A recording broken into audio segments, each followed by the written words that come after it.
আসসালামু আলাইকুম প্রিয় দর্শক, বিডি কিচেন থেকে আপনাদের স্বাগতম জানাচ্ছি। আশা করি সবাই অনেক বেশি ভালো আছেন। আজকে আপনাদের করে দেখাবো সুজির ফ্রুট কেক, তাও আবার ডিম ছাড়া। আশা করি রেসিপিটি আপনাদের ভালো লাগবে। চলুন তাহলে শুরু করা যাক। ফ্রুট কেক তৈরি করার জন্য প্রথমেই নিয়ে নিচ্ছি ফুল ক্রিম 1 কাপ দুধ। এটা আমার জাল করে ঠান্ডা করে নেওয়া। এরপর এখানে দিয়ে দিচ্ছি 1 চা চামচ সাদা ভিনেগার। এবার একসঙ্গে মিশিয়ে একটা বাটার মিল্ক তৈরি করে নিচ্ছি।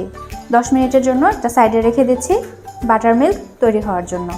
ফ্রেন্ডস, এবার কেকটা তৈরির জন্য আমি নিয়ে নিয়েছি সুজি। এই সুজিটা মোটা দানার, তবে মোটা দানার হোক বা চিকন দানার হোক সেটাকে আবার ব্লেন্ডারে ব্লেন্ড করে নেবেন।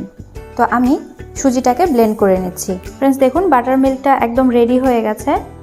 আর এরই ফাঁকে আমি সুজিটাকেও ব্লেন্ড করে নিয়েছি, গুঁড়ো করে নিয়েছি। এখন দিয়ে দিচ্ছি 1 কাপ গুঁড়ো করা সুজি, আর দিয়ে দিচ্ছি হাফ কাপ আরও 2 টেবিল চামচের মতো চিনি। চিনিটা আপনারা আপনাদের স্বাদ মতো নেবেন। এবার খুব ভালোভাবে একসঙ্গে মিশিয়ে নিচ্ছি।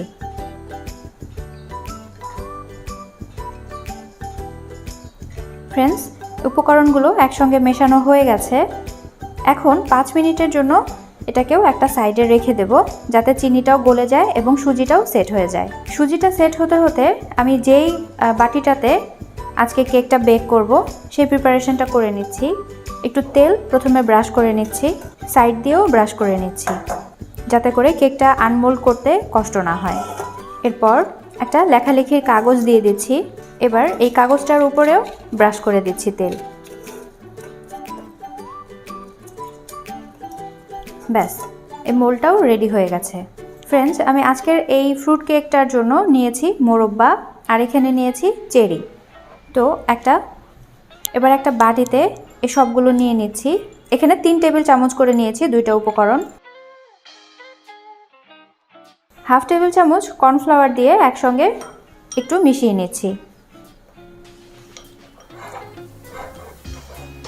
ফ্রেন্ডস, এগুলো মেশানো হয়ে গেছে। আপনারা চাইলে এর সঙ্গে কিন্তু বাদামও ব্যবহার করতে পারেন। 5 মিনিট পর এখন অন্যান্য যে উপকরণগুলো আছে সেগুলো মিশিয়ে দিচ্ছি। 1 চা চামচ ভ্যানিলা এসেন্স দিয়ে দিচ্ছি, 1/3 কাপ তেল। এবার এই উপকরণগুলোকেও একসঙ্গে আবার একটু মিশিয়ে নিচ্ছি।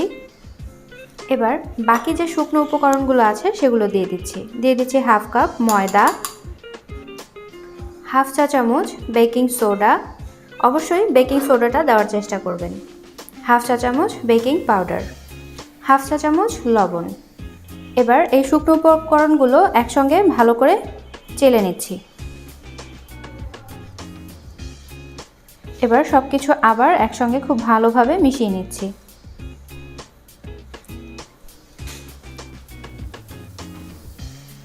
ফ্রেন্ডস, সবগুলো উপকরণ খুব ভালোভাবে মেশানো হয়ে গেছে। খেয়াল রাখবেন কোনো প্রকার যাতে লাম্পস না থাকে। এখন আমি যে ফ্রুটসগুলো রেডি করে রেখেছিলাম সেখান থেকে দিয়ে দেব 2 টেবিল চামচের মতো, আর বাকিটা ডেকোরেশনের জন্য রেখে দেব। এবার এই ফ্রুটসগুলোকেও একসঙ্গে খুব ভালোভাবে মিশিয়ে নিচ্ছি। ব্যাস, সব কিছু একসঙ্গে মেশানো হয়ে গেছে। এবার কেকটা বেক করার জন্য যে বাটিটা রেডি করে রেখেছি সেই বাটিতে ঢেলে দিচ্ছি।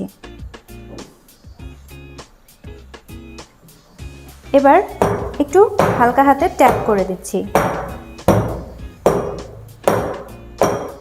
এবার বাকি যে ড্রাই ফ্রুটগুলো এগুলো উপর দিয়ে দিচ্ছি। কর্নফ্লাওয়ার দিয়ে মাখিয়ে দেওয়ার কারণে এগুলো কিন্তু ডুবে যাবে না, উপরেই ভেসে থাকবে।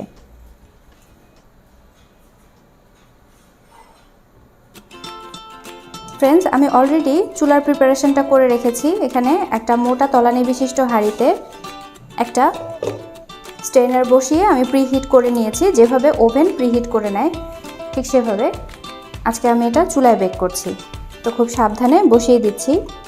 এবার ঢাকনা দিয়ে ঢেকে দিচ্ছি, আর একটা টিস্যু পেপারের সাহায্যে এই ছিদ্রটাকে বন্ধ করে দিচ্ছি। 2 মিনিট হয়ে গেছে। এখন চুলার হিটটাকে একদম লোতে করে দিয়ে বেক করে নেব। তো ফ্রেন্ডস, ফিরে আসছি কেকটা সম্পূর্ণ তৈরি হয়ে যাওয়ার পর। ফ্রেন্ডস, কেকটা বেক করা হয়ে গেছে। তো আমি একটা টুথপিকের সাহায্যে আবার একটু চেক করে নিচ্ছি। দেখুন এটা একদম ক্লিন বের হয়েছে। এবার চুলাটা অফ করে দিচ্ছি এবং খুব সাবধানে চুলা থেকে এটা নামিয়ে নিচ্ছি সম্পূর্ণ। তারপর ঠান্ডা করে একটা সার্ভিং ডিশে আপনাদের পরিবেশন করে দেখাচ্ছি। প্রিয় দর্শক, ফ্রুট কেকটা একদম ঠান্ডা হয়ে গেছে। এখন আমি এটাকে এই মোল্ডটা থেকে তুলে নিচ্ছি। তার আগে একটা ছুরির সাহায্যে এর চতুর সাইডটাকে একটু আলগা করে নিচ্ছি। আর আমার আজকের এই কেকটা বেক হতে সময় লেগেছে 1 ঘন্টা। আপনাদের কম বা বেশি লাগতে পারে।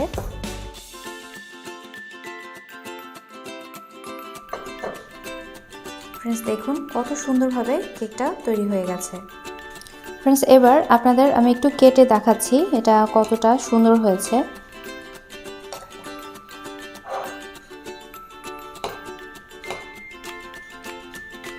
এটা কিন্তু অনেক স্পঞ্জি হয়েছে, আর দোকানের থেকেও কোনো অংশে কম না। অনেক সুন্দর হয়েছে এটা, আর খেতেও অনেক টেস্টি। তো ফ্রেন্ডস, এরই সাথে তৈরি হয়ে গেল দারুণ মজার ফ্রুট কেক। আশা করি রেসিপিটি অনেক সহজ মনে হয়েছে। তো আমার রেসিপিটি যদি ভালো লাগে তাহলে বরাবরের মতো লাইক, কমেন্ট, শেয়ার করতে ভুলবেন না। আর এরকম সহজ সহজ রেসিপি আরও পেতে চ্যানেলটা সাবস্ক্রাইব করবেন। তো আজকের মতো বিডি কিচেন থেকে বিদায় নিচ্ছি। সবাই অনেক বেশি ভালো থাকবেন। আল্লাহ হাফেজ।